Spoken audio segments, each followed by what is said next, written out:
Hello दोस्तों, कैसे हैं आप लोग। आज अपन हाइड्रोसिफेलस पे डिस्कस करेंगे। ये पीडियाट्रिक्स से काफ़ी इंपॉर्टेंट टॉपिक है जिससे काफ़ी अच्छे अच्छे क्वेश्चन आते हैं एग्जाम्स में। चलो अब डिस्कस करते हैं अपन। हाइड्रोसिफेलस के अंदर क्या होता है कि ये इसके अंदर एबनॉर्मल एक्यूमुलेशन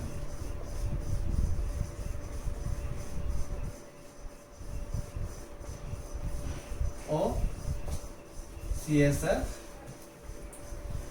इन ब्रेन के अंदर एबनॉर्मल एक्यूमुलेशन होता है CSF का। ये क्यों होता है? ये इम्बैलेंस होने की वजह से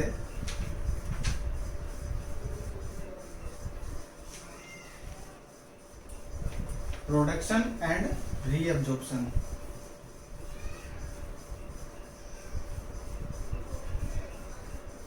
इन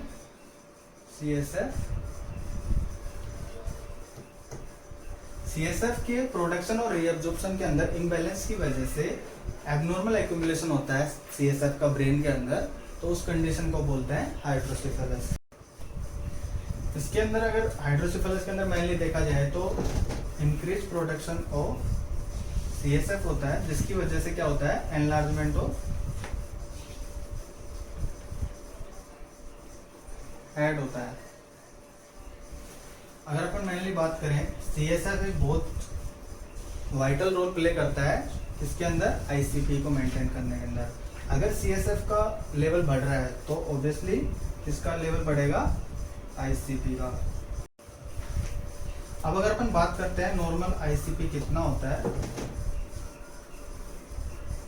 तो ये होता है 7 to 20 cmH2 या फिर 5 to 50 mm of Hg। तो नॉर्मल CSF ICP कितना हुआ? 7 to 20 सेंटीमीटर H2 या फिर 5 to 15 mm of Hg। अब अपन बात करेंगे टाइप्स ऑफ हाइड्रोसिफेलस। टाइप्स को डिस्कस करने से पहले अपने को जो CSF का फ्लो है उसको देखना जरूरी है, क्योंकि जो टाइप होता है हाइड्रोसिफेलस के वो कम्प्लीटली बेस्ड होते हैं इसके फ्लो पैटर्न पे। तो सबसे पहले अपन बात करते हैं कि CSF का प्रोडक्शन कहाँ से होता है। CSF का प्रोडक्शन मेनली कोरल प्लेक्सस से होता है। इसके अंदर क्या होता है कि कुछ blood capillaries and ependymal sales, astrocytes वगैरह होती है। तो वो सारी सेल्स मिलके और प्लेक्सस का फॉर्मेशन करती हैं। इस प्लेक्सस में प्रेशर जनरेट होने की वजह से CSF का प्रोडक्शन होता है। लेटरल वेंट्रिकल्स, इसमें फर्स्ट एंड सेकंड जो वेंट्रिकल होता है उन दोनों को मिला के अपन कम्युलेटिवली क्या बोलते हैं? Lateral ventricles. ठीक है।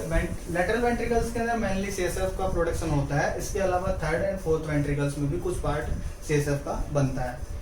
तो अपन बात करते हैं कि कोरल प्लेक्सस से CSF बनने के बाद में वो सबसे पहले आता है कहाँ पे? लेटरल वेंट्रिकल्स के अंदर। लेटरल वेंट्रिकल्स से ये आता है जो इंटरवेंट्रिकुलर फोरामिना जो होता है,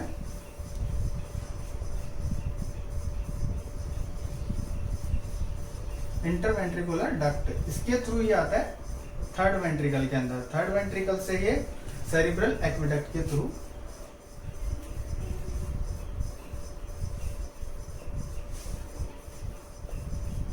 सेरिब्रल एक्विडक्ट के थ्रू ये जाता है फोर्थ वेंट्रिकल्स में।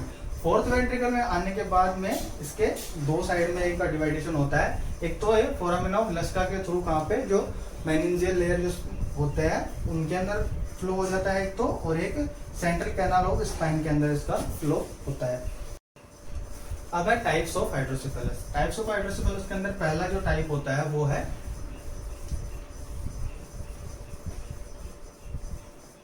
ऑब्स्ट्रक्टिव या फिर नॉन कम्युनिकेटेड हाइड्रोसिफेलस।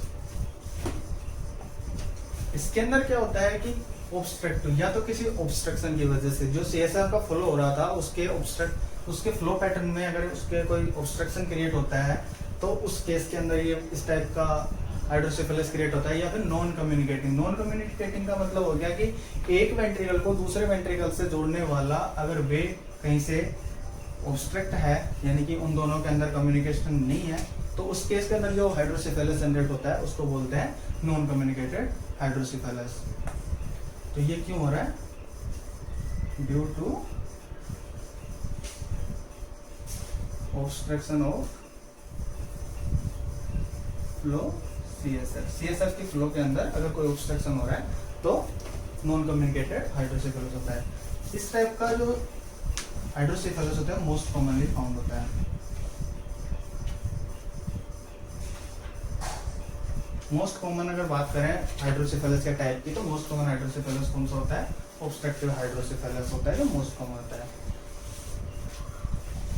इसके अंदर अपन दो इसके और वो होते हैं सब टाइप ही मान सकते हैं, जैसे कि इसको दो अलग नाम से भी जाना जाता है। एक तो होता है डैंडी वॉकर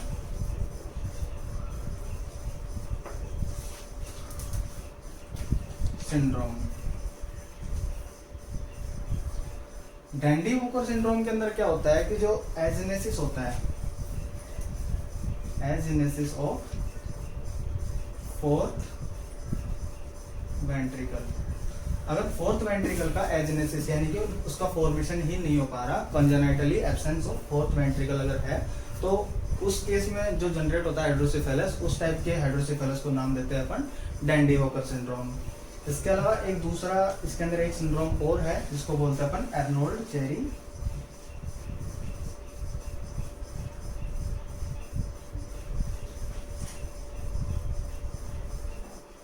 सिंड्रोम।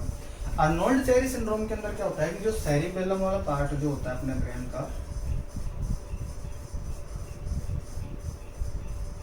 सेरिबेलम का क्या होता है कि हर्निएशन हो जाता है किसके अंदर? स्पाइनल कॉर्ड के अंदर,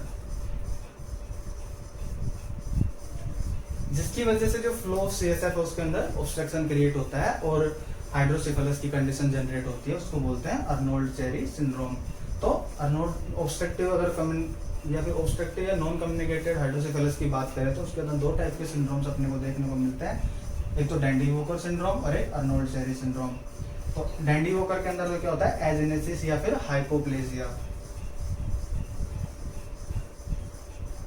या तो कंप्लीटली एजिनेसिस होता है या फिर उसकी हाइपोप्लेजिया वाली कंडीशन होती है फोर्थ वेंट्रिकल की, जिसके थ्रू क्या होता है कि जो फ्लो पैटर्न होता है उसके अंदर ऑब्स्ट्रक्शन क्रिएट होता है, हाइड्रोसेफेलस जनरेट होता है।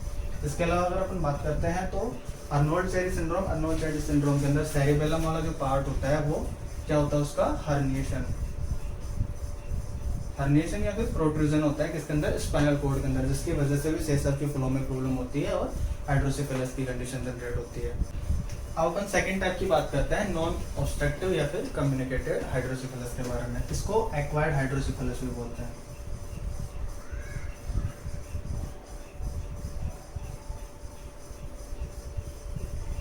जैसा कि अपन ने देखा था कि टाइप जो फर्स्ट था नॉन कम्युनिकेटेड हाइड्रोसेफेलस, उसके अंदर अपन मेनली अपन बात कर रहे थे कंजेनाइटल एब्नॉर्मलिटीज की वजह से टाइप फर्स्ट जो हाइड्रोसेफेलस हो रहा था। अब जो नॉन ऑब्स्ट्रक्टिव या फिर कम्युनिकेटेड जो हाइड्रोसेफेलस है उसको बोलते हैं एक्वायर्ड। अब अगर अपन बात करते हैं कि किस किस कंडीशन में नॉन ऑब्स्ट्रक्टिव या कम्युनिकेटेड हाइड्रोसेफेलस जनरेट हो सकता है, तो अपन बात करते हैं जैसे कि किसी ट्रॉमा की वजह से, किसी इंजरी की वजह से या फिर इन्फेक्शन, इन सब की कंडीशन की वजह से अगर ICP बढ़ता है, ICP क्यों बढ़ेगा? क्योंकि CSF का प्रोडक्शन बढ़ रहा है।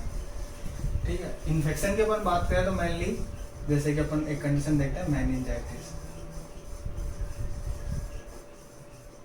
मेनिंजाइटिस के अंदर क्या होता है? इन्फ्लामेशन ऑफ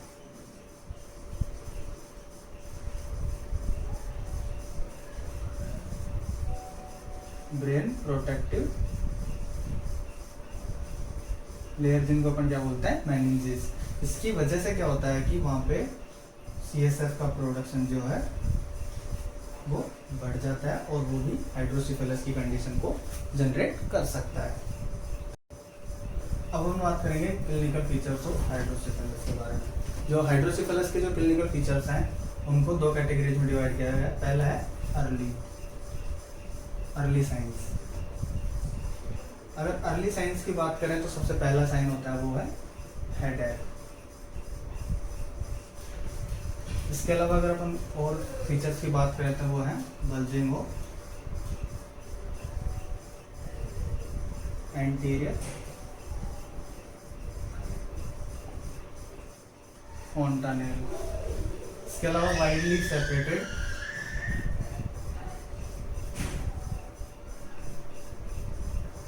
सूचर्स, क्योंकि जब आईसीबी बढ़ जाता है तो जो स्कल की जो बोन होती हैं उनमें भी प्रेशर जनरेट होने की वजह से वो वाइड होने लग जाती है और जो सूचर्स हैं वो अपने को सेपरेटेड दिखाई देते हैं।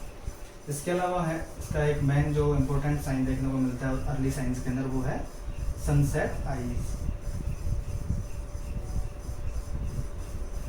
या फिर डाउन सेटेड आईज।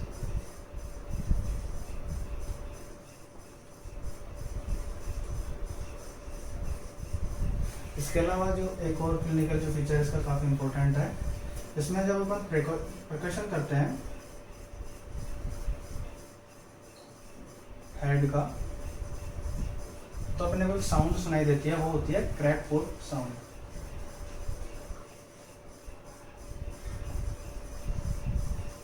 इस साइन को अपन नाम देते हैं नीसान साइन।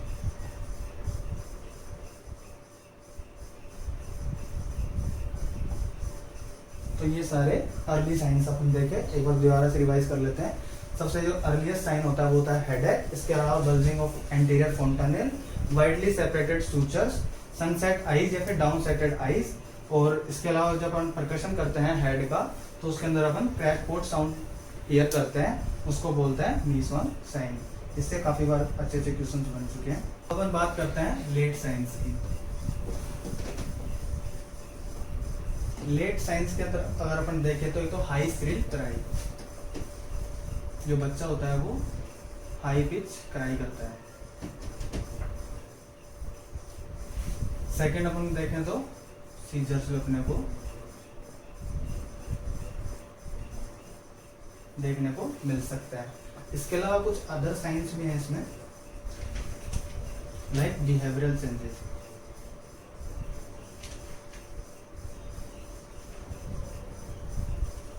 लाइक इरिटेबिलिटी,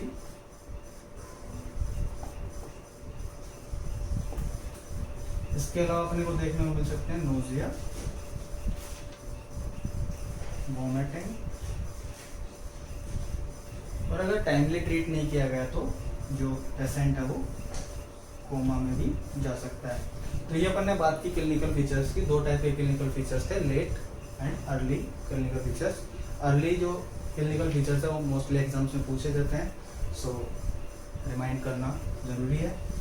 दोस्तों ये अपन ने बात की हाइड्रोसिफेलस की कंडीशन क्या होती है, किस टाइप के हाइड्रोसिफेलस होते हैं और उसके क्लिनिकल साइन सिम्टम्स क्या होते हैं। अब अपन जो नेक्स्ट वीडियो लेके आएंगे उसके अंदर अपने इसके डायग्नोसिस के बारे में और इसके मैनेजमेंट के बारे में बात करेंगे।